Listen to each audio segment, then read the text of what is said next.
Bismillahirrahmanirrahim. Assalamualaikum warahmatullahi wabarakatuh. Waalaikumsalam. Alhamdulillahillazi arsala rasulahu bil huda wa dinil haq liyuzhirahu 'ala ad-dini kullih wa kafa billahi shahida. Asyhadu an la ilaha illallah wahdahu la syarika lah wa asyhadu anna Muhammadan abduhu wa rasuluhu la nabiyya ba'da. Subhanaka la ilma lana illa ma 'allamtana innaka antal alimul hakim. Rabbi shrah li sadri wa yassir li amri wahlul 'uqdatam min lisani yafqahu qawli. Allahumma inna nas'aluka fahman nabiyyin wa hifdzal mursalin wa ilhamal malaikatil muqarrabin. Allahumma ghnina bil ilmi wa zayyina bil hilmi wa akrimna bit taqwa wa jammilna bil afiyah. Allahumma inna nas'aluka al-afwa wal-afiyah wal-mu'afata ad-daima fid dini wad dunya wal akhirah. Allahumma inna ala zikrika wa syukrika wa husni ibadatik. اللهم انصر إخواننا المستضعفين والمجاهدين في كل مكان. اللهم انصر إخواننا المستضعفين والمجاهدين في فلسطين. اللهم ارزقنا زيارة بيتك الحرام وزيارة رسولك صلى الله عليه وسلم. اللهم بارك لنا في الشعبان وبلغنا رمضان. اللهم بارك لنا في الشعبان وبلغنا رمضان. Allahumma barik lana fi sya'ban wa balighna Ramadan. Amin, amin, amin ya rabbal alamin. Amma ba'du, yang saya hormati segenap pengurus dari BKK Rohis PLN Pusat, terkhusus Al-Mukarramah Mbak Launa Kisti yang menjadi host atau MC pada siang hari ini, Al-Mukarramah Ustazah Laili Rahmania yang membacakan surah ke-13 surat Ar-Ra'd ayat 3, dan juga ada Ustazah Roshida, para kawan-kawan semua yang insya Allah dirahmati oleh Allah. Alhamdulillah atas izin Allah. Pada hari ini masuk 4 Sya'ban 1447 Hijriah, Saidul Ayam, hari Jumat bertepatan dengan 23 Januari 2026. Allah pertemukan kembali kita dengan rahmat dan kasih sayangnya di majelis ilmu secara virtual. Insya Allah biiznillah kita akan membahas serial biografi sahabiah Nabi Muhammad Sallallahu Alaihi Wasallam, dan insya Allah yang kita bahas pada siang hari ini adalah putri beliau, yaitu Siti Fatimah binti Rasulullah Sallallahu Alaihi Wasallam. Dan tidak lupa kita menyampaikan salawat kita untuk Rasulullah Sallallahu Alaihi Wasallam. Allahumma salli wa sallim wa barik alaih. Baik, saya izin menyampaikan slide yang saya siapkan untuk kegiatan pada siang hari ini. Saya izin konfirmasi Ustazah atau Kak Launa Kisti, apakah sudah tampak slide yang saya tampilkan? Ya, sudah Alhamdulillah Ustazah. Baik. Para akhwatifillah, kita pembahasan mengenai Ummul Mukminin alhamdulillah sudah selesai. Dan hari ini kita akan melanjutkan pembahasan mengenai serial biografi sahabiah Nabi Muhammad SAW. Dan ini saya mengambil dari buku dengan pengarang yang sama, hanya saja kitab ini lebih luas, ya, tidak hanya membahas istri Nabi, tetapi juga para sahabiah, yaitu kaum muslimah yang hidup di masa Rasulullah SAW. Mereka beriman kepada Allah dan Rasulullah, lalu melaksanakan ajaran Allah dan ajaran Rasulullah, dan meninggal dalam kondisi sebagai seorang muslim dan mukmin. Dan di sini kitab dari Syekh Mahmud Al-Misri dengan judul biografi 35 sahabiah Nabi, kalau Anda memilikinya maka saya lompat, ya, jadi tidak membahas biografi dari sahabiah yang merupakan Ummul Mukminin. Tapi kita bahas yang selain Ummul Mukminin, karena pembahasan Ummul Mukminin alhamdulillah sudah kita selesaikan di tahun 2025. Baik, yang akan kita bahas pada siang hari ini adalah putri Rasulullah Shallallahu Alaihi Wasallam, yaitu Siti Fatimah. Mungkin dalam pengetikan hanya ditulis Fatimah binti Rasulullah. Saya izin menyebut beliau dengan Sayyidah Fatimah untuk memuliakan kedudukan beliau bagi kita sebagai umat Nabi Muhammad Shallallahu Alaihi Wasallam. Kita akan membahas bagaimana nasab dari Sayyidah Fatimah binti Rasulullah. Lalu ketika beliau juga mendapatkan panggilan ibu bagi ayahnya, lalu bagaimana kehidupan beliau bersama orang-orang yang memiliki akhlakul karimah, yang memiliki budi pekerti, lalu bagaimana pembelaan beliau terhadap kezaliman atau aniaya yang dirasakan oleh Rasulullah SAW, dan bagaimana pernikahan beliau dengan Ali bin Abi Thalib dan anak-anak beliau. Jadi kita akan bahas kilas aja, dan kedudukan Fatimah atau Sayyidah Fatimah di hadapan Rasulullah SAW. Kemudian kita akan membahas duka dan bahagia, dan inti dari pembahasan kajian siang hari ini apa? Yaitu keteladanan. Keteladanan yang akan kita ambil dari biografi Sayyidah Fatimah binti Rasulullah SAW. Baik, kita mulai dari nasab beliau. Kita sudah mendengar ya, kalau beliau adalah putri Rasulullah SAW, Nabi Muhammad SAW, maka nasab beliau adalah Fatimah binti Muhammad bin Abdullah bin Abdul Muthalib bin Hashim bin Abdul Manaf bin Qusay bin Kilab bin Murrah bin Ka'ab bin Lu'ay bin Ghalib bin Fihr Quraisy. Jadi dari kabilah Quraisy. Sedangkan ibunda beliau yaitu Siti Khadijah radhiyallahu anha. Siti Khadijah radhiyallahu anha punya nasab Khadijah binti Khuwailid bin Asad bin Abdul Uzza bin Qusay bin Kilab bin Murrah bin Ka'ab bin Lu'ay bin Ghalib bin Fihr Quraisy. Jadi dari orang tua Siti Fatimah atau Sayyidah Fatimah yaitu Nabi Muhammad dan juga Siti Khadijah radhiyallahu anha itu dari keturunan orang-orang yang terkemuka di kabilah Quraisy, dan mereka bertemu pada nasab yang sama yaitu Qusay bin Kilab. Para khotifillah, jika kita melihat sirah Nabi Muhammad SAW, Sayyidah Fatimah ini adalah putri keempat beliau. Ya, jadi Rasulullah itu punya anak tujuh ya. Dari pernikahan dengan Siti Khadijah radhiyallahu anha ada enam ya. Nah, Fatimah ini adalah anak perempuan yang keempat, karena sebelumnya Rasulullah SAW dengan pernikahannya bersama Siti Khadijah, Allah anugerahkan empat putri. Yang pertama yaitu Zainab radhiyallahu anha, lalu Ruqayyah radhiyallahu anha, dan Ummu Kulsum radhiyallahu anha. Zainab, kita mengetahui bagaimana kisah Zainab bersama suaminya, yang awalnya suaminya tidak mau beriman kepada Allah sampai akhirnya Rasulullah memerintahkan mereka untuk berpisah. Lalu Zainab hijrah ke Yasrib, lalu suaminya sempat ikut di perang Badar dan tertangkap menjadi tawanan. Lalu Sayyidah Zainab memberikan kalung yang merupakan pemberian dari almarhumah Siti Khadijah untuk membebaskan sang suaminya. Tentu Rasulullah merasa sedih. Akhirnya suami dari Zainab ini dibebaskan, dan atas izin Allah beliau juga masuk Islam. Hanya pernikahan kebersamaan mereka setelah keislaman sang suami itu tidak bertahan lama. Lalu Ruqayyah, Ruqayyah kita mengetahui beliau adalah putri Rasulullah yang menikah dengan sahabat Nabi yang juga menjadi Khulafaur Rasyidin, yaitu Utsman bin Affan radhiyallahu anhu. Ruqayyah adalah putri Nabi yang merasakan hijrah ke Habasyah ya, pada saat Nabi Muhammad dan kaum muslimin di Mekah mendapatkan tekanan yang cukup dahsyat dari kufar Quraisy, sehingga beliau ikut bersama suami hijrah ke Habasyah. Namun keduanya kembali lagi ke Mekah karena bagi keduanya berdekatan dengan Rasulullah SAW, meskipun di bawah tekanan, itu tetap mereka pilih karena ingin berdekatan dengan kekasih Allah yaitu Rasulullah SAW. Setelah Ruqayyah meninggal, maka Rasulullah SAW menikahkan Utsman bin Affan dengan putri beliau yang satunya yaitu Ummu Kulsum. Karena dalam syariat Islam tidak boleh al-jam'u bainal ukhtain fi nafsil waqt. Jadi nggak boleh menikahi adik kakak dalam satu waktu. Nah, jadi kalau istilah ini, kalau istilah di Betawi ya, istilahnya turun ranjang setelah kematian atau perpisahan, turun ranjang itu nggak masalah karena menikahnya itu bukan dalam satu waktu. Nah, lalu karena menikahi Ruqayyah, lalu kemudian pasca wafat Ruqayyah, Utsman menikah dengan Ummu Kulsum, maka Utsman bin Affan mendapat gelar Zunnurain, yaitu orang yang memiliki dua cahaya, Masya Allah. Dan Fatimah adalah anak terakhir Rasulullah SAW yang lahir pada tahun kelima sebelum kenabian. Jadi kalau Nabi menjadi Nabi dan Rasul usia 40 tahun, maka Fatimah ini lahir pada saat Nabi Muhammad berusia 35 tahun.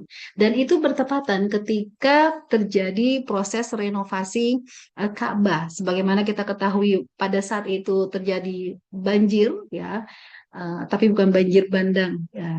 Intinya terjadi banjir, lalu bagian Ka'bah itu sempat hanyut, ya, rusak, termasuk batu Hajarul Aswad juga terlepas dari posisinya. Lalu para pembesar Quraisy merasa mereka yang eh, punya hak untuk meletakkan Hajarul Aswad, sampai terjadilah perselisihan di antara mereka.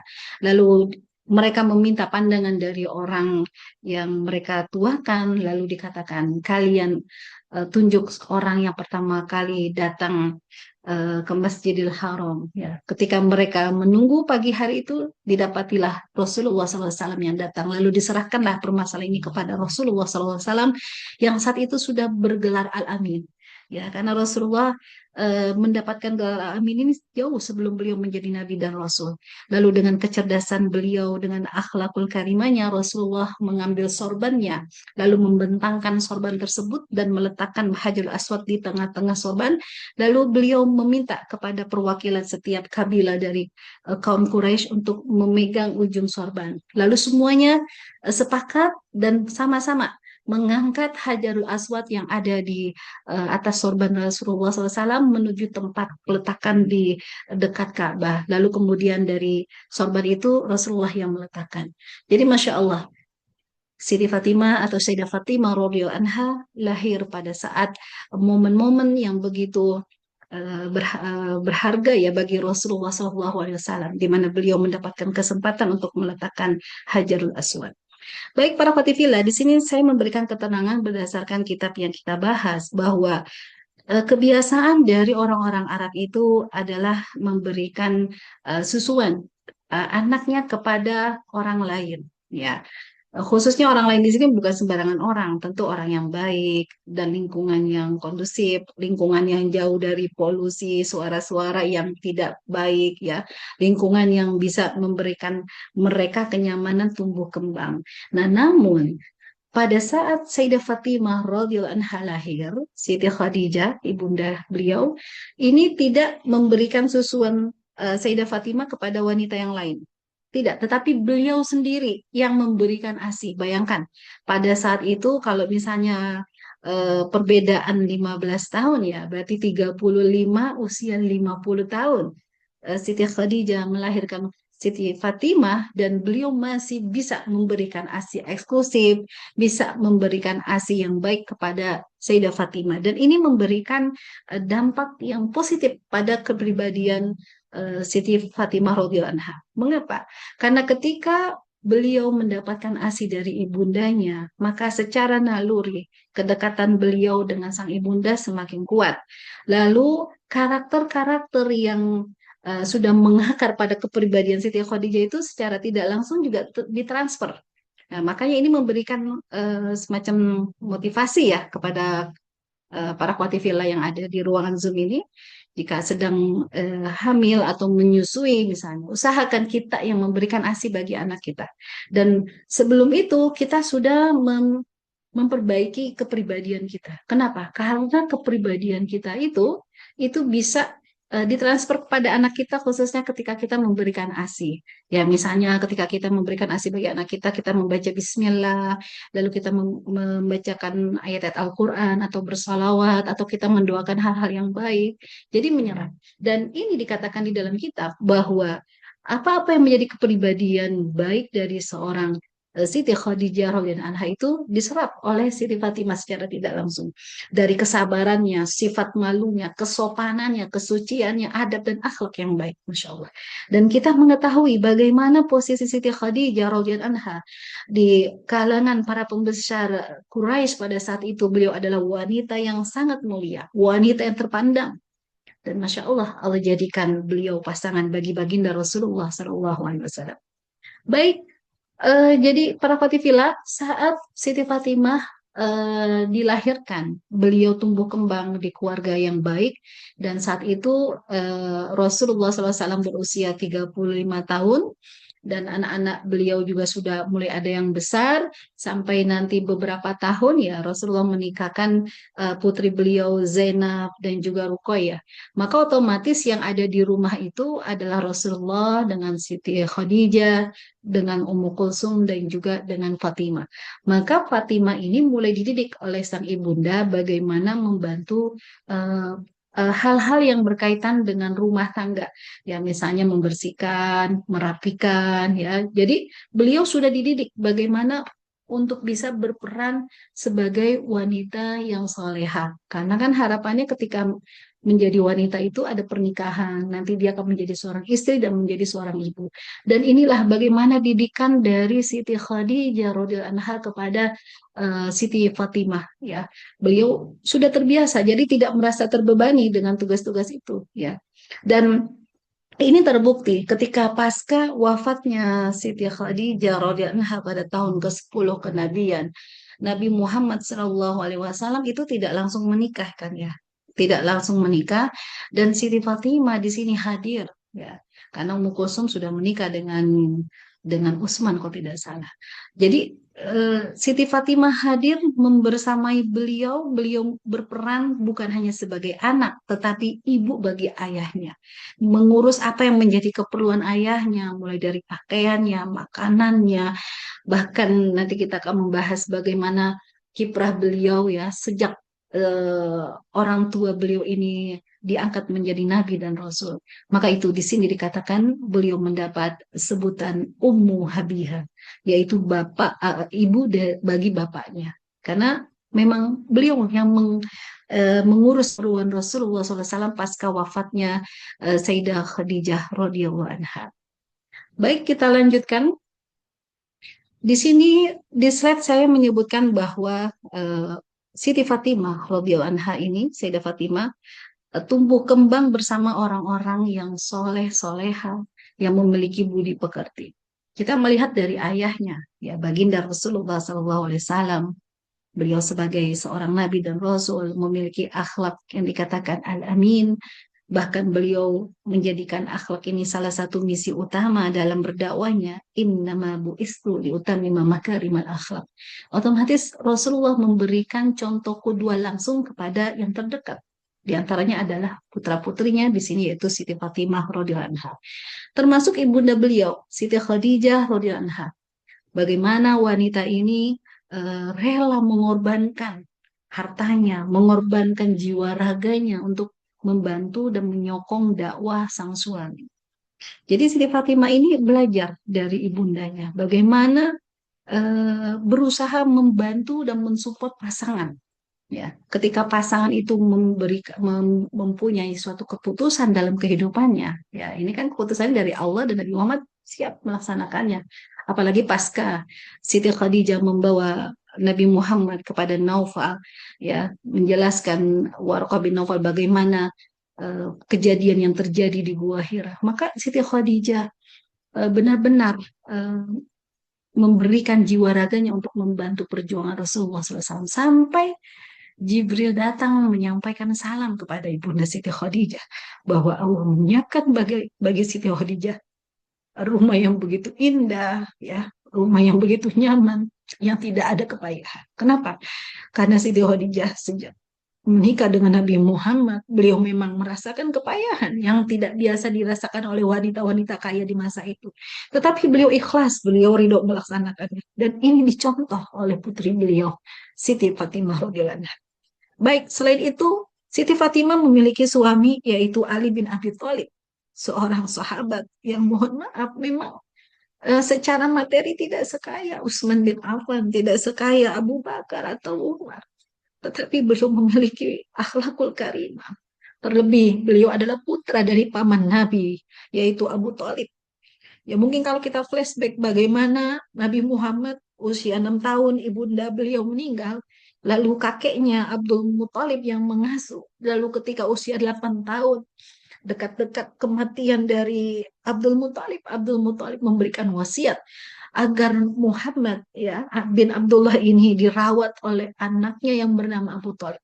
Padahal pada saat itu ada Abu Lahab, Padahal saat itu ada Abbas yang lebih kaya dari Abu Thalib. Tetapi Abdul Muthalib memilih Abu Thalib. Kenapa? Karena beliau memilih orang yang bisa mendidik, membimbing anak yatim ini. Jadi bukan materi. Jadi dari sejak kecil itu Nabi Muhammad sebagai seorang yang yatim dididik bahwa yang menjadi ukuran bertahan dalam kehidupan bukanlah materi, tetapi bagaimana survive, bagaimana memotivasi diri untuk bisa menjalankan kehidupan sesulit apapun.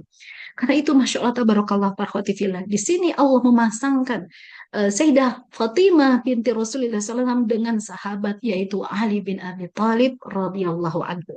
Lalu dari di sini juga beliau punya anak yang cukup terkenal yaitu Hasan dan Husain, meskipun nanti ada anak yang lain ya putri-putri beliau, tetapi Hasan dan Husain ini memang banyak diceritakan di sirah Nabi ya, bahwa kedua cucu ini sangat dekat dengan Rasulullah SAW. Lalu dari pamannya, paman dari Siti paman ayahnya. Jadi ayahnya ini itu Nabi Muhammad punya paman Hamzah radhiyallahu anhu, lalu Abbas radhiyallahu anhu. Hamzah yang disebut sebagai Asadullah yang membela Nabi Muhammad SAW dari tekanan kufar Quraisy. Awalnya memang beliau tidak masuk Islam, tetapi Allah berikan hidayah dan akhirnya beliau mendukung perjuangan Nabi Muhammad SAW, bahkan ikut berperang.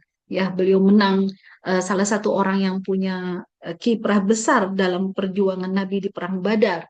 Namun qadarullah beliau meninggal dalam kondisi syahid saat perang Uhud. Lalu Abbas radhiyallahu anhu, bahwa Abbas ini ya paman Nabi yang cukup kaya, dan beliau memang masuk Islamnya lebih mundur ya, lebih belakangan dibandingkan Hamzah, tapi beliau punya kiprah ketika terjadi perjanjian Aqabah pertama, kedua, beliaulah yang menjadi mediator ya, menjadi menjembatani antara kaum Aus dan Khazraj ya, dari Yasrib datang ke Mekah untuk berbicara, bertemu langsung kepada Nabi Muhammad, lalu berbaiat kepada Nabi Muhammad SAW.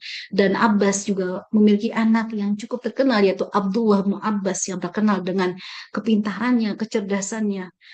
Dan di sini kita melihat bagaimana Siti Fatimah dikelilingi oleh orang yang sangat Masya Allah, memiliki budi pekerti yang baik.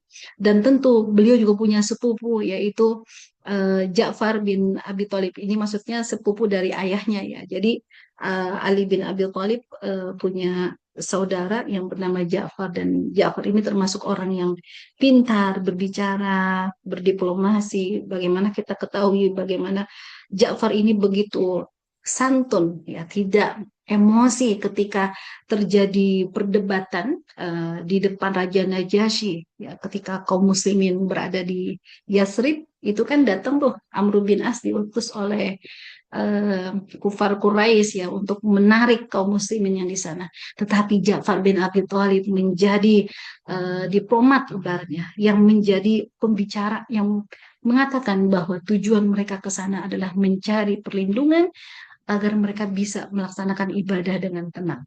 Jadi di sini nama-nama ini Masya Allah Tabarakallah Parqatifillah, orang-orang yang berada di sekeliling Sayyidah Fatimah radhiyallahu anha. Karena itu kita bersyukur pada siang hari ini kita membahas biografi beliau. Baik, pembelaan Siti Fatimah binti Rasulullah SAW terhadap Nabi Muhammad SAW. Jadi tadi saya sudah sampaikan bahwa ketika era dakwah Nabi di Mekah banyak sekali tekanan, penyiksaan, intimidasi, bahkan ancaman pembunuhan yang dilakukan oleh kufar Quraisy terhadap Nabi Muhammad SAW. Ada satu kisah yang diriwayatkan oleh Ibnu Mas'ud ya. Pada saat itu beliau melihat langsung, beliau menceritakan untuk memberikan ibrah bagaimana seorang Sayyidah Fatimah radhiyallahu anha benar-benar bisa menjadi penolong bagi sang ayah. Jadi dikisahkan pada saat itu para khotifillah Rasulullah SAW sholat ya, menghadap ke Ka'bah, sholat. Lalu kebetulan di situ ada beberapa petinggi atau pimpinan dari kufar Quraisy sedang duduk-duduk. Di sini dikatakan oleh Ibnu Mas'ud sekitar 7 orang, tetapi hanya 6 yang beliau ingat pada saat itu. Yang satu beliau lupa. Di antaranya ada Abu Jahal, ada Utbah bin Rabi'ah, ada Syaibah bin Rabi'ah, ada Walid bin Utbah, ada Umayyah bin Khalaf, dan ada Uqbah bin Abu Mu'id. Nah, Abu Jahal berbicara nih kepada mereka. siapa di antara kalian yang bisa mengganggu Muhammad yang sedang beribadah kepada Tuhannya? Mengganggunya gimana? Ada yang menanya kayak gitu. Itu si Fulan baru menyembelih hewan. Tadi saya lihat. Ambil itu kotoran dari binatang tersebut, lalu berikan kepada Muhammad yang sedang sholat. Lalu dirilah nih Uqbah bin Abu Mu'aid. Oh, kalau gitu saya saja. Kenapa? Karena dia nyari muka. Ya, jadi kan dari 5 orang ini Uqbah bin Mu'aid posisinya ibaratnya nggak terlalu pemimpin yang terpandang lah ibaratnya. Jadi dia nyari muka biar disenangi oleh Abu Jahal dan teman-temannya. Maka Uqbah bin Abu Mu'aid udah saya aja yang ngambil. Nah, diambil lah itu Bu. Ya, kawan-kawan, kotoran dari binatang, ada yang mengatakan jeroan isi perut, ada yang mengatakan kotoran binatang. Lalu ketika Rasulullah SAW posisinya sedang sujud, ya bukan ruku tapi sujud, sedang meletakkan kepala mencium bumi, menunjukkan ketundukan kepada Rabb-nya. Apa yang dilakukan oleh Uqbah? Uqbah meletakkan kotoran itu di atas bagian punggung Rasulullah SAW, kena bagian kepala. Rasulullah pada saat itu sholat. Dan Ibnu Mas'ud menjelaskan pada saat itu, saya juga sedih. Pada saat itu saya tidak bisa menolong Rasulullah SAW. Karena ini pembesar Quraisy semua. Tapi apa yang terjadi pada khotifillah? Pada saat Rasulullah mendapatkan penghinaan seperti ini, Allah gerakkan putri Rasulullah SAW yaitu Siti Fatimah hadir menjadi penolong bagi ayah. Siti Fatimah tanpa rasa jijik dibersihkan itu kotoran yang ada di bagian punggung ayahnya. Dengan nangis dibersihkanlah itu kotoran ayahnya. Lalu apa yang dilakukan? Setelah dibersihkan, Rasulullah menyelesaikan sholatnya. Setelah itu Rasulullah berdoa. Rasulullah berdoa di sini ada penjelasannya bahwa beliau berdoa kepada Allah Subhanahu wa taala di sini, ya Allah, timpakan hukumanmu pada Abu Jahal, timpakan hukumanmu pada Utbah bin Rabi'ah, Syaibah bin Rabi'ah, Walid bin Utbah, Umayyah bin Khalaf, dan Uqbah bin Abu Mu'ad. Itu orang-orang yang dengar di situ dengar Nabi berdoa seperti itu. Berikanlah hukumanmu kepada fulan fulan. Disebutkan oleh Nabi. Kita jangan melihat, oh Nabi dendaman, Nabi doain keburukan. Tidak. Nabi mendoakan agar ada rasa jerah bagi mereka yang melakukan keburukan kepada orang yang sedang beribadah kepada Tuhannya. Dan ketika Abu Jahal dan teman-teman ini mendengar, ada rasa takut. Ya, karena mereka satu sisi, wah, jangan-jangan kalau memang ini yang dianut oleh Nabi Muhammad ada sebuah kebenaran, wah, jangan-jangan terkabul doanya. Tapi mereka bisa ketawa-ketawa lagi, ketawa-ketawa lagi. Merasa, udah enggak. Jadi mereka berusaha menenangkan diri mereka bahwa yang disampaikan oleh Nabi Muhammad, doa-doa itu bukan hanya sekedar doa belaka, nggak mungkin dikabulkan lah oleh Tuhan-Tuhan mereka itu. Tapi apa yang terjadi pahlawan Fila? Pada tahun kedua Hijriah, terjadilah perang Badar, maka orang-orang ini semuanya atas izin Allah dimatikan oleh Allah, mereka mati di medan perang. Bahkan dikatakan di hadis yang disampaikan oleh Ibnu Mas'ud, sampai ada jenazah mereka itu dibuang ya di sumur ibaratnya, ya seperti yang terjadi oleh Abu Jahal ya. Jadi sampai keluarga mereka tuh nggak mau urus jenazahnya. Bayangkan betapa mereka mendapatkan keburukan, penghinaan, lebih terhina karena sebab mereka melakukan penghinaan kepada Nabi Muhammad SAW. Jadi kalau orang menjelek-jelekan Nabi kita dengan ucapan-ucapan, menuduh Nabi Muhammad dengan hal-hal yang sebenarnya tidak benar, Nabi Muhammad merasakan itu, bahkan lebih dari itu. Bukan hanya eh, kata-kata secara verbal ya yang di jalan ditujukan kepada beliau, bahkan siksa, bahkan penghinaan. Siapa di antara kita yang pernah dilempar kotoran? Siapa? Kita ngerasa megang kotoran kalau ngurusin anak-anak kita. Ini bayangkan orang lagi sholat diberikan kotoran, dan Sayyidah Fatimah tanpa jijik membersihkan kotoran tersebut karena dia sayang kepada ayah. Karena dia meyakini pada saat itu masih kecil, karena dia meyakini bahwa apa yang dilakukan oleh ayahnya adalah sebuah kebenaran. Nah, makanya para khotifillah, pada saat terjadi sekitar tahun ke-7 kenabian, antara 7 masuk ke 8 kenabian. Kufar Quraisy akhirnya melakukan eh, embargo ya, jadi melakukan pemboikotan kepada Bani Hashim. Dan Siti Fatimah saat itu merasakan juga, ikut merasakan pemboikotan, merasakan lapar, merasakan haus. Ya, sampai di kitab ini disebutkan Sa'ad bin Abi Waqqas pernah saking laparnya ya suatu malam dia keluar untuk buang air kecil. Nah, ketika beliau buang air kecil, beliau mendengar suara seperti ada benda gitu yang kering kena percikan air seninya. Nah, ketika dilihat ternyata ada semacam potongan kulit dari unta ya. Apa yang dilakukan oleh Sa'ad bin Abi Waqqas? Dicuci. Dicuci itu potongan kulit dari unta ya, daging atau apa lagi. Saking laparnya, saking ada makan, dicuci itu makanan yang sempat terkena air seninya. Dan di situ dikatakan, saya memakannya untuk bertahan selama 3 hari. Jadi makan itu sampai 3 hari baru makan lagi. Jadi bayangkan para khawatirlah, pada masa pemboikotan Nabi Muhammad, orang-orang yang bersama beliau, keluarganya termasuk Sayyidah Fatimah radhiyallahu anha merasakan kesusahan, merasakan kelaparan dan sebagainya. Bahkan pihak Quraisy ya itu melarang terjadinya perdagangan, terjadinya pernikahan, masya Allah. Dan di sini kita melihat bagaimana Siti Fatimah punya sifat sabar. Beliau nggak mengeluh, ya, beliau tidak mengeluh akan kesusahan yang beliau rasakan. Baik, setelah tahun ke-10 Hijriah, nanti tahun 10 kenabian, nanti tahun ke-13 kenabian, kita mengetahui bahwa Nabi Muhammad SAW mendapatkan perintah atau arahan dari Allah untuk hijrah. Jadi Nabi dengan para sahabat hijrah. Dan kita mengetahui bahwa yang hijrah dulu adalah para sahabat, ya. Ada yang sembunyi-sembunyi, ada yang terang-terangan seperti Umar bin Khattab, seperti Hamzah. Sampai pada malam ketika Rasulullah SAW akan hijrah, beliau hijrah bersama Abu Bakar As-Siddiq, Rasulullah memerintahkan kepada Ali bin Abi Thalib radhiyallahu anhu untuk tidur di atas ranjangnya untuk mengenakan selimutnya. Jadi para khotibillah mungkin Anda ingat ya cerita yang sebelum-sebelumnya pembahasan tentang umum mukminin bahwa di rumah Nabi ini yang tinggal bukan hanya Nabi dengan istri dan anak-anaknya. Ada juga Ali juga diasuh oleh Nabi Muhammad SAW. Lalu Ali tidur tidur di atas ranjang Nabi, beliau tahu, sadar bahwa beliau ini mempertaruhkan jiwa raganya. Nyawanya terancam kalau tidur di atas ranjang Rasulullah SAW. Tapi beliau melaksanakan dengan hati ikhlas. Kenapa? Karena yang memerintahkannya adalah orang yang begitu baik. Orang yang memiliki akhlakul karimah. Orang yang mendapatkan nubuah. Orang yang menjadi khatamun nabi wal mursalin. Maka Ali tidur di atas ranjang Rasulullah SAW.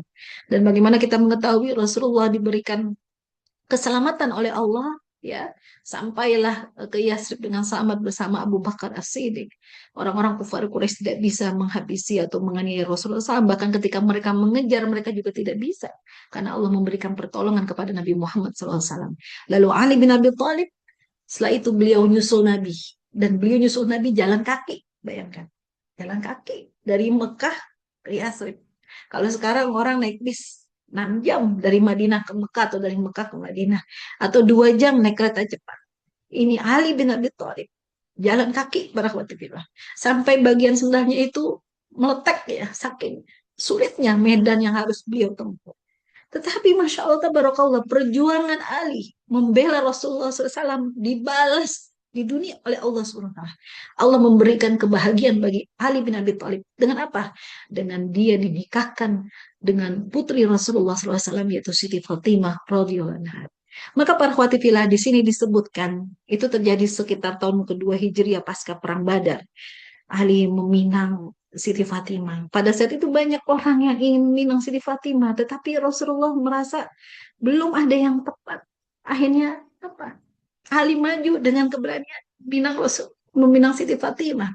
Ya, waktu itu dia punya baju besi, ya ibaratnya nggak seberapa. Akhirnya dijual, maaf, dijual baju besi itu lalu dijadikan mahar. Ada yang mengatakan baju besi itu sendiri jadi mahar. Dan riwayat yang lain, ya, ketika Fatimah resmi menjadi istri Ali bin Abi Thalib, datanglah dibawa ke tempat rumah yang si Ali ya, Di situ hanya ada bantal, dalamnya serabut, nggak ada tikar, nggak ada perabotan macam-macam. Ini putri Nabi loh. Tapi Siti Fatimah menerima Ali karena Ali dia kenal bagaimana akhlaknya, dia tahu bagaimana pengorbanan Ali mau tidur di atas ranjang ayahnya pada saat ayahnya itu akan hijrah. Maka Rasulullah SAW mengirim utusan, ada yang mengatakan Rasulullah membarakan selimut, bantal dari kulit isinya serabut, agribah air, ayakan gelas, batu gilingan, dan dua kantong kulit.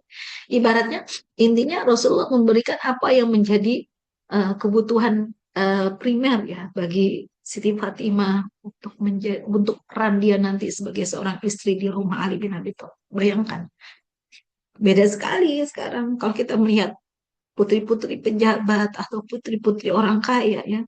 Kalau menikah, pernikahan yang mewah, sudah disiapkan rumah dengan isi-isinya. Tetapi putri Rasulullah SAW, inilah yang nanti akan kita belajar dari sosok beliau. Sederhana. Jadi ketika kita memiliki jabatan, kedudukan, ya, lebih tinggi dibandingkan orang lain.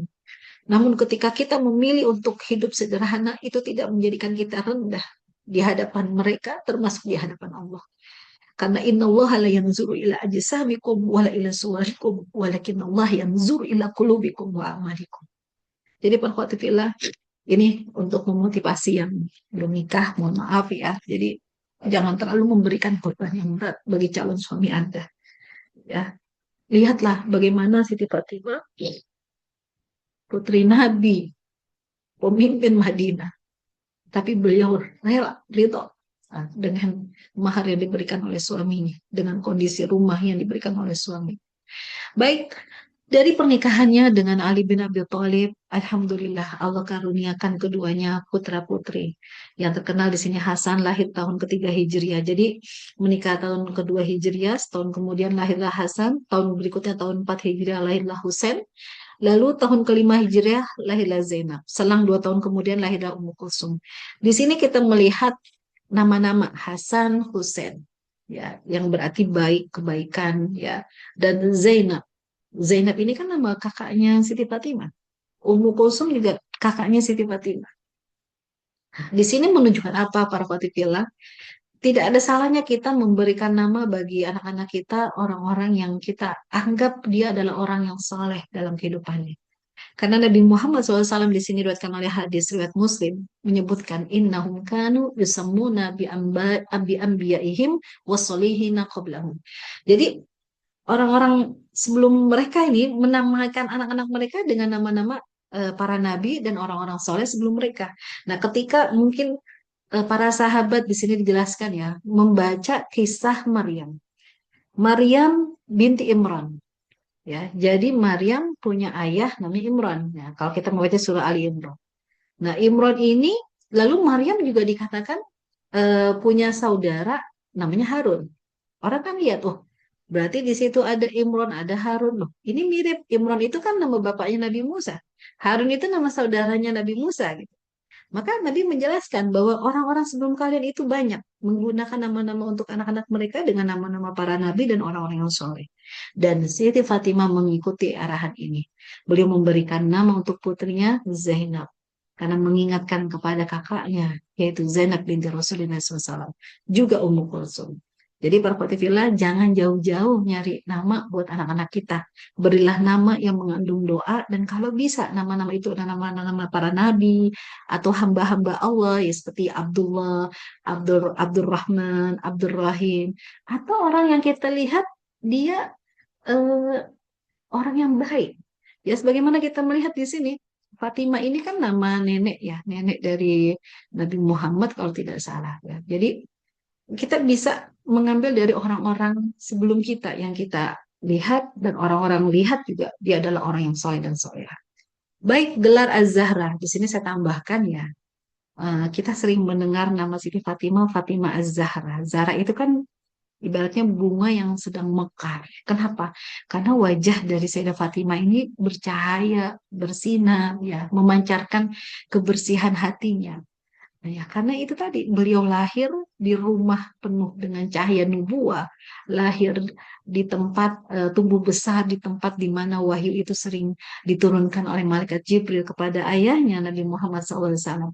Maka ada cahaya keimanan yang muncul dari jiwa Siti Fatimah dan itu memancar dari wajahnya sehingga beliau mendapat gelar Az-Zahra. Ada juga yang mengatakan beliau ini punya masa haid yang mohon maaf berbeda dengan wanita pada umumnya sehingga beliau eh, ketika melahirkan putra-putrinya itu masa nifasnya tuh sebentar. Sehingga beliau itu tidak meninggalkan sholat. Kan kalau kita lagi nifas itu kan nggak boleh sholat. Siti Fatimah tidak demikian. Inilah yang menjadikan beliau dikatakan Zahra, yaitu yang bercahaya, bunga yang bercahaya.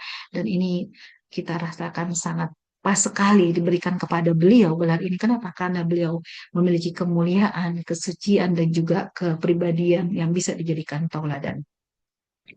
Lalu kedudukan Fatimah, Siti Fatimah di hadapan Rasulullah SAW. Siti Fatimah sangat disayang oleh Nabi Muhammad SAW. Jadi Nabi itu kan pernah ya waktu di mana di Yasrib ya Parkotifila terjadi peperangan, saya lupa perang apa ceritanya. Nabi punya dapat budak lah. Ya. Ini kan Siti Fatimah ngurusin rumah nggak punya pembantu, nggak punya asisten rumah tangga, nepung sendiri, giling gandum sendiri, beresin rumah sendiri, masak sendiri. Ali juga kadang membantu, Ali juga bekerja di luar, ya. Sampai akhirnya Siti Fatimah merasakan kelelahan juga, ya, karena usia makin bertambah, apalagi pasca kelahiran anak-anak mereka. Lalu diberitahu kan, nah itu ayahmu baru dapat budak gitu. Coba aja, kali aja boleh budak itu buat bantu-bantu kita di rumah, ibaratnya kayak gitu kata. Akhirnya Siti Fatimah datanglah ke rumah Rasulullah SAW. Lalu Rasulullah bertanya, ini versi kitab ini yang kita bahas ya. Tapi Siti Fatimah malu, ya, jadi punya rasa malu yang tinggi. Nah, versi yang lain dikatakan beliau malu, akhirnya beliau nggak jadi ngomong, terus pulang, nggak jadi ngomong. Ada versi yang lain, beliau ngomong, mengatakan, saya butuh orang untuk bantu saya, Abi, ibarat agak kerepotan di rumah, ngurus rumah. Lalu Rasulullah bilang, maaf putriku, ya ini versi yang di kitab ini disebutkan kayak gitu ya. Eh, ini budak akan aku jual, uangnya ingin aku berikan kepada Ahlus Sufah karena mereka nggak punya tempat tinggal, nggak punya makan. Ya, Ahlus Sufah itu kan orang-orang yang tinggal di sekitar Masjid Nabawi. Jadi Rasulullah mengedepankan Siti Fatimah untuk lebih, lebih memiliki rasa syukur. Ya, walaupun nggak punya pembantu, tapi kan punya rumah ibaratnya. Beda ini, ahli sufah nggak punya rumah, nggak punya makanan. Gitu. Akhirnya Siti Fatimah, oh ya. Lalu diceritakan, keduanya pulang, Siti Fatimah dengan Ali. Kalau versi yang lain ada juga yang mengatakan beliau datang, tapi nggak ketemu Nabi, hanya ketemu dengan istri Nabi disampaikan. Lalu pasca Nabi pulang disampaikan oleh istri Nabi, lalu Nabi datang menjelaskan. Dan Nabi di sini dijelaskan ya, eh, Nabi datang, mereka posisinya sudah mau tidur lah ibaratnya. Jadi pakai selimut, kalau ditarik bagian kakinya kelihatan, kalau kakinya ditutup bagian ininya kelihatan. Begitu kecilnya ukuran selimut Siti Fatimah dengan Ali bin Abi Thalib. Beda dengan kita. Kalau kita punya bed cover luas ya, tebel, anget gitu. Tapi Siti Fatimah punya selimut yang pas-pasan ibaratnya. Sampai dikatakan kalau ditarik kakinya kelihatan. Kalau ditarik buat ke kaki bagian ini tuh gak ketutup selimut. Sangat sederhana kehidupan Siti Fatimah radhiyallahu anha dengan Ali bin Abi Thalib. Lalu Nabi datang mengajarkan kepada beliau berdua, mau nggak aku berikan amalan? Karena amalan ini dari Jibril kepadaku. Kalau kalian mengamalkannya, insya Allah tidak berat urusan dunia kalian. Tidak berat urusan rumah. Dan ini baik sekali para watifillah diamalkan. Karena saya sendiri mengamalkan. Ketika kita mau tidur, kata Nabi Muhammad, bacalah oleh kalian sebelum tidur. Tasbih 33 kali, tahmid 33 kali, takbir 33 kali. Di yang lain takbir 34 kali, total jadi 100 kali. Jadi kita, para khotifillah, khususnya ibu-ibu, saya tahu Anda kerja di PLN, pulang ada beban yang bisa dikatakan beban ganda. Karena Anda harus mengurus anak-anak dan suami. Maka ketika Anda berada di atas peraduan, bacalah zikir ini. Kenapa? Karena ini adalah amalan yang langsung diberikan oleh Rasulullah SAW kepada Ali dan Siti Fatimah radhiyallahu anhum. Ini yang pertama. Lalu yang kedua, pernah Ali bin Abi Thalib ingin memadu Siti Fatimah, poligami ibaratnya. Masalahnya yang ingin beliau nikahi adalah putri dari musuh Allah dan musuh Rasulullah, putri dari Abu Jahal. Meskipun mungkin putri ini muslimah, nggak jahat, ya. Tapi di situ dijelaskan Rasulullah, mohon maaf, agak marah sama Ali, nggak mau. Lalu beliau berdiri dan menjelaskan di atas mimbar, bukannya aku mengharamkan yang halal atau menghalalkan yang haram, bukan. Namun demi Allah, kata Rasulullah, putri Rasulullah SAW tidak akan pernah berada di satu tempat dengan putri musuh Allah. Mungkin di sini kita lihat ya, kalau tadi kan cerita bagaimana seorang Abu Jahal yang memprovokasi itu orang-orang kufar Quraisy sampai akhirnya Utbah bin Abdul Mu'id meletakkan kotoran di atas punggung Rasulullah SAW ketika Rasulullah sholat. Jadi Rasulullah bukan bermasalahan nikah dengan siapa, tidak. Karena Rasul mengatakan saya tidak mengharamkan yang halal atau menghalalkan yang haram, enggak. Saya demi Allah sampai sumpah demi Allah, saya enggak mau. Jangan sampai putri Rasulullah satu atap, satu rumah, satu tempat dengan putri musuh Allah. Ibaratnya kayak kalau mau nikah, nikah dengan orang yang lain ibaratnya. Ada yang mengatakan memang Nabi Muhammad tidak menginginkan anaknya dipoligami. Karena kalau beliau melakukan praktek poligami tidak lain karena perintah Allah. Dan selama pernikahan dengan Ummul Mukminin Siti Khadijah, Nabi Muhammad tidak pernah berpoligami. Bayangkan, pada itu masa-masa produktif, masa sedang kuat-kuatnya lah laki-laki untuk kebutuhan biologisnya, tapi tidak dilakukan oleh Nabi. Nabi berpoligami itu setelah Siti Khadijah wafat umur 55 tahun ke atas. Jadi seperti itu Pak Khotibah. Jadi bagaimana di sini yang saya pahami dari pemaparan kitab ini, bagaimana Siti Fatimah radhiyallahu anha sangat disayang dan dicintai oleh Nabi Muhammad SAW. Dan ini berlanjut ketika lambat tahun demi tahun ya Nabi Muhammad kemudian sakit dan sakitnya makin parah dan kita mengetahui bahwa Nabi Muhammad sering diurus di rumahnya Siti Aisyah radhiyallahu anha. Datanglah Fatimah. Ya, karena Nabi Muhammad semakin parah, datanglah Siti Fatimah menjenguk ayahnya. Ini yang semakin menguatkan bahwa beliau adalah Ummu Abiyah. Ya. Datang Siti Fatimah kepada Nabi Muhammad SAW, lalu Nabi berbisik pada Siti Fatimah. Mendengar bisikan itu, Siti Fatimah menangis. Nah, orang di situ kan istri Nabi diantaranya Siti Aisyah melihat Fatimah nangis gitu. Tapi di situ Nabi berbisik lagi, berbisik kepada Siti Fatimah. Siti Fatimahnya tertawa, tersenyum, ibaratnya ketawa, ayah gitu. Siti Aisyah penasaran ngomongin apa sih Nabi sama Siti Fatimah gitu.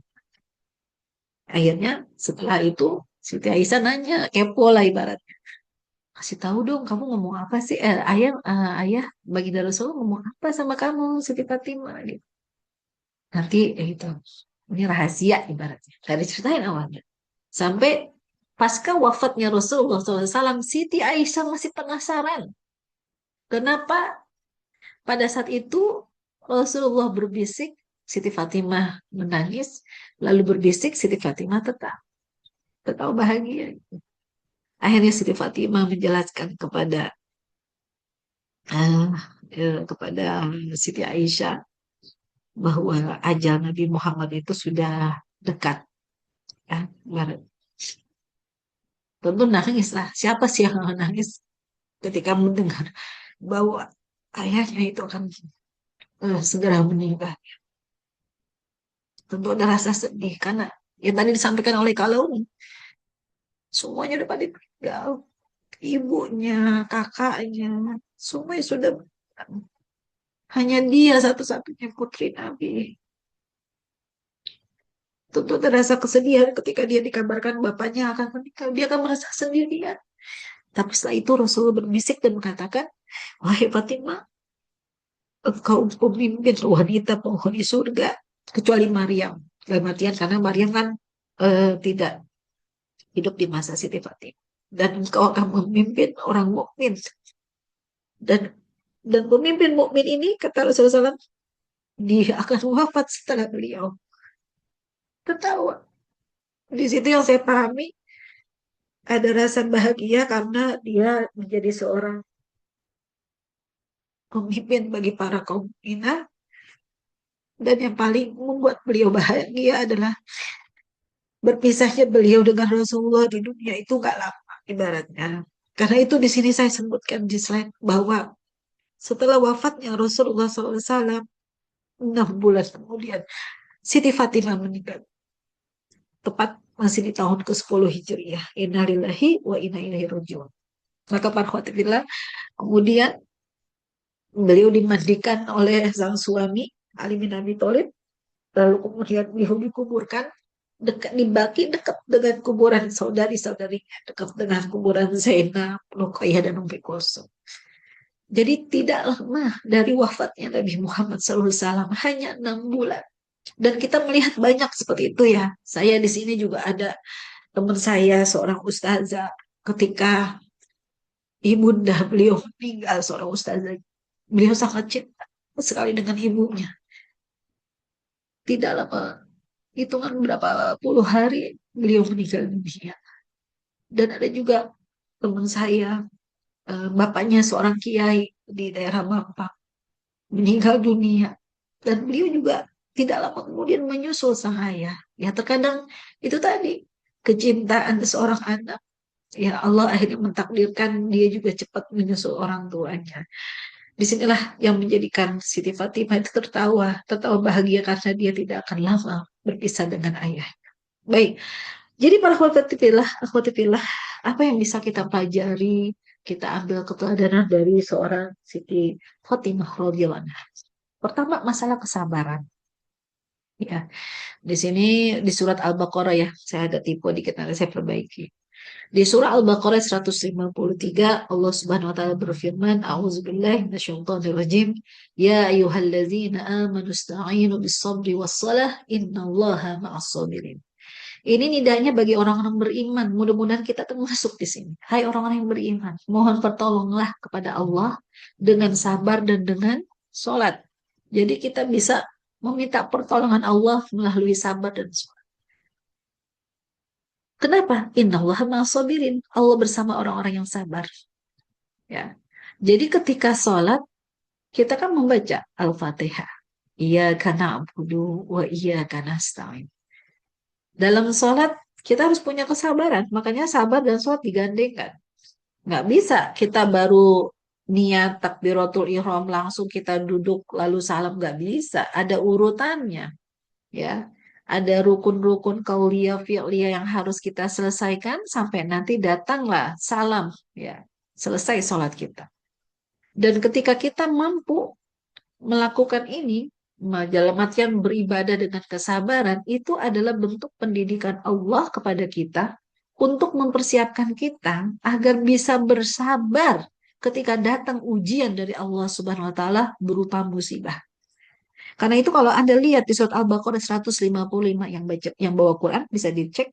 Di situ disebutkan auzubillahi minasyaitonirrajim ولنبلونكم بشيء من الخوف والجوع ونقص من الأموال والأنفس والثمرات وبشر الصابرين الذين إذا أصابتهم مصيبة قالوا إنا لله وإنا إليه راجعون أولئك عليهم صلوات من ربهم ورحمة وأولئك هم المهتدون. Jadi ini persiapan ketika kita disuruh sama Allah untuk memiliki sifat sabar, lalu jadikan sabar dan sholat sebagai wasilah kita untuk mendapatkan pertolongan Allah. Kenapa?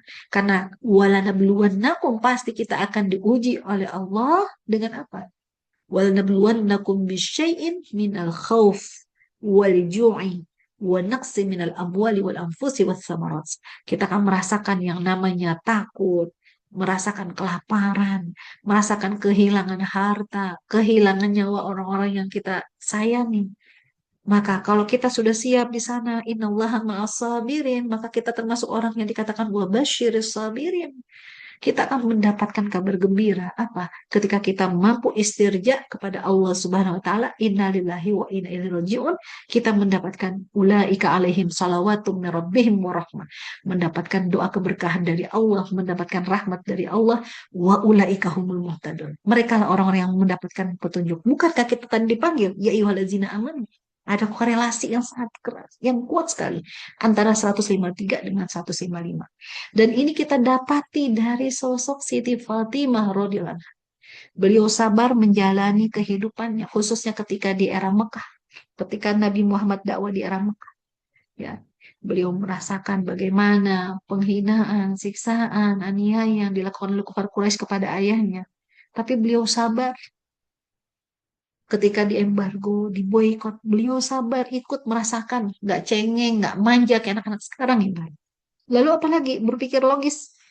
Ya, ketika beliau melihat ayahnya diberikan kotornya, ya cara logis apa? Dibuang itu kotorannya, bukan dengan jadi nggak punya rasa jijik.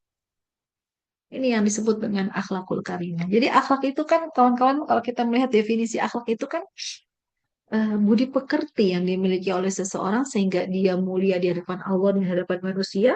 Dan akhlak ini adalah sesuatu di mana dia bertindak, berbicara, dia nggak pakai pikir panjang. Misalnya dia melihat ada orang butuh pertolongan, dia tolong. Nggak melihat apakah dia ini orang saya kenal atau enggak, apakah dia ini akan memberikan balasan kebaikan atau enggak ke saya. Nah, terlebih yang dilihat ini adalah ayahnya. Yang dilihat ini bukan hanya seorang ayah, tapi seorang nabi dan rasul. Jadi di sini kita melihat bagaimana Siti Fatimah radhiyallahu anha itu punya berpikir yang logis ya ketika dikatakan perempuan itu ibaratnya akalnya nisful akal dibandingkan laki-laki, tetapi jenis Siti Fatimah tidak menunjukkan bahwa perempuan itu bisa berpikir logis pada waktunya, pada tempat yang dimana dia harus melakukan suatu tindakan langsung dengan cepat. Dan ini menunjukkan kecerdasan dari Siti Fatimah. Dan ini tidak lain apa? Didikan dari Rasulullah dan juga istrinya yang merupakan ibunda dari Siti Fatimah.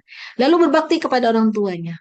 Eh, Termaksud pada Rasulullah SAW, ya, sebagaimana tadi dikatakan pasca wafat Siti Khadijah radhiyallahu anha, maka Siti Fatimah menjadi ummu Habiha, jadi ibu bagi bapaknya. Dan ini sebagaimana yang diarahkan di dalam Al-Quran. Ya, di surat Al-Isra ayat 23 ketika Allah berfirman, A'udzubillahi minasyaitonirrajim. Wa qadara rabbuka alla ta'budu illa iyyahu wa bil walidaini ihsana. Tuhan memberikan kamu perintah jangan sembah Tuhan selain Dia. Siti Fatimah beriman kepada Allah dan hendaklah berbuat baik kepada bapak ibu kalian. Ya. Di sini disebutkan wabil walidaini ihsana. Ihsan. Kenapa digunakan ihsan bukan hasanan, bukan khairan? Kenapa ihsan? Karena kebaikan yang kita lakukan sebesar apapun, sebanyak apapun untuk orang tua kita tidak akan bisa membalas kebaikan yang telah mereka berikan kepada kita. Bahkan membawa orang tua kita saat tawaf mengelilingi Ka'bah 7 kali itu tidak bisa membalas sama dengan apa yang telah mereka berikan kepada kita. Lalu ada lagi tambahan di sini, imma yablughanna indaka al-kibara ahaduhuma aw kilahuma fala taqul lahumā uff. Jika salah satu di antara orang tua kita atau kedua-duanya udah usia lanjut, udah tua, dalam pemeliharaanmu kita ngurusin orang tua. Orang tua kita udah pikun, orang tua kita udah lansia, orang tua kita udah nggak bisa buang air di kamar mandi, pakai popok, pakai pempes, makan, buang air di kasur, kita ngurus mereka. Ini arahan dari Allah. Fala taqul lahum uff. Janganlah sekali-kali kalian mengatakan, ah, capek. Aduh, bau. Aduh, Bapak, Ibu, kenapa pipis di sini? Jadi, kalau Nabi kan tidak merasakan pikun, tidak merasakan jombo ya. Nah, ini sebenarnya buat kita nasihat ini. Ketika kita harus mengurus orang tua kita, dan itu sebuah keharusan para khotibillah. Sebenarnya itu adalah kesempatan penuh keberkahan Allah kasih kepada kita. Kenapa? Karena kalau sudah tidak ada orang tua, baru terasa. Baru terasa penyesalan-penyesalan kita. Kenapa kemarin saya kurang sabar sama orang tua saya? Kenapa kemarin saya mengatakan orang tua saya bawel? Kenapa kemarin apa yang orang tua saya minta tidak saya berikan? Jadi tolong kita belajar dari Sayyidah Fatimah. Ya memang bapak beliau nggak pikun kayak ini, tapi kita belajar dari beliau bagaimana kesabaran mengurus orang tua. Bisa nggak kita mencontoh Siti Fatimah sehingga kita dikatakan Ummu Habiyah. Kita menjadi ibu bagi bapak kita. Menjadi ibu bagi ibu kita ketika mereka sudah tua. Bukankah dulu ibu kita yang mengurus kita, menyusui kita, membersihkan tubuh kita. Lagi makan, kita buang air. Beliau ngurus kita. Bisa nggak kita sekarang berperan seperti itu kepada orang tua? Makanya di sini Al-Quran mengarahkan. Fala taqul lahum uff. Jangan ngomong aja nggak boleh. Apalagi bentak orang tua. Apalagi buang orang tua di panti jompo. Banyak sekarang orang anak-anak yang tidak mau ngurus orang tua. Nah, orang tua jadi dititipkan di panti jompo. Bahkan saking nggak mau merasakan ngurus orang tua, ada anak yang merasa udahlah saya nggak mau punya anak. Kenapa? Nanti saya repot dengan anak saya. Anak saya juga nanti akan direpotkan oleh saya. Masya Allah. Tidak seperti itu. Dan di sini kita diarahkan oleh Allah ketika mengurus orang tua kita. Wa kullahuma kaulan karimah. Ucapkanlah kepada keduanya perkataan yang baik. Nggak kasar. Nggak membentak. Berkata aja, berkata aja. Bukan hanya perkataan. Kita ngelengos, kita judes sama orang tua kita cemberutin orang tua itu bentuk sebenarnya para khotifil. Yuk, kita muhasabah, mumpung masih di akhir tahun, mumpung mau mendekati bulan Ramadan, kita introspeksi diri kita bagaimana muamalah kita dengan orang tua kita. Ini Siti Fatimah memberikan contoh. Bagaimana beliau memberikan dukungan, memberikan perlindungan bagi ayahnya. Ya, para khotifil. Baik. Lalu apalagi berhati lembut dan sederhana. Dan juga ini berkaitan hormat dengan suami, penyayang. Ini satu paket kalau saya lihat yang perlu dimiliki oleh seorang perempuan yang nanti dia akan menjadi seorang istri dan seorang ibu. Anas bin Malik menjelaskan Rasulullah pernah bersabda, ya, ya'muru bil ba'ati wa yanha 'anit tabattul nahyan syadidan. Jadi Rasulullah pun menghimbau nih orang-orang untuk nikah, jangan hidup bujang. Kalau udah waktunya mampu nikah, udah nikah. Insya Allah dengan menikah akan dibuka, dilapangkan luas oleh Allah. Jangan tabatul, jangan bujang lama-lama. Ya, kenapa? Nanti gimana mengelola syahwat? Dan syahwat itu kan pasti ada. Namanya kebutuhan biologis. Makanya beliau nyuruh nikah. Tapi tidak sekedar nikah. Rasulullah memberikan arahan, tazawwajul wadud al walud inni mukatsirukumul anbiya yaumal qiyamah. Di versi yang lain, tazawwajul walud al wadud fa inni mukatsir bikumul umam yaumal qiyamah. Jadi Nabi memberikan arahan nikah, tapi nggak sembarangan nikah gitu aja. Harus pinter juga memilih calon istri. Ya, carilah.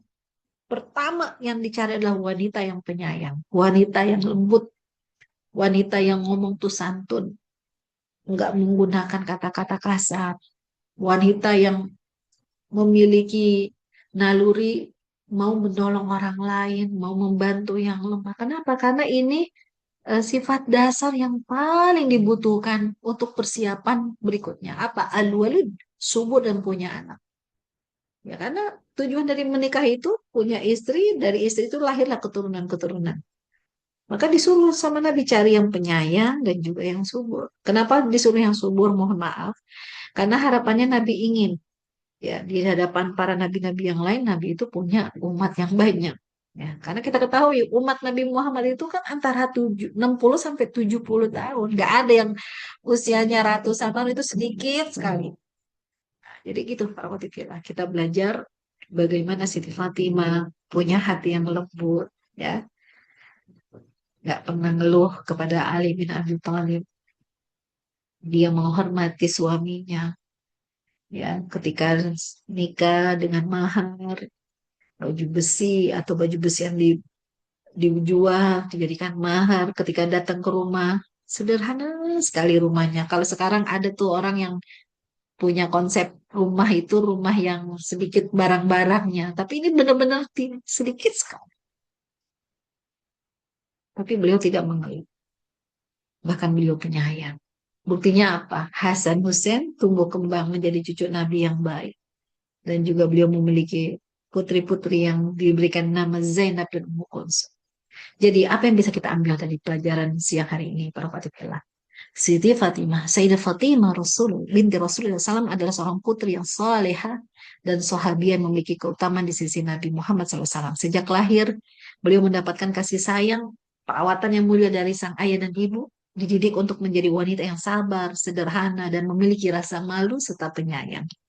Keteladanan dari Sayyidah Fatimah radhiyallahu anha menjadi inspirasi bagi kita. Dengan apapun status kita, sebagai anak perempuan, sebagai istri, termasuk sebagai seorang ibu, maka kita mendapatkan bahwa pola asuh, pendidikan, dan lingkungan akan memberikan input yang dahsyat pada kepribadian seseorang.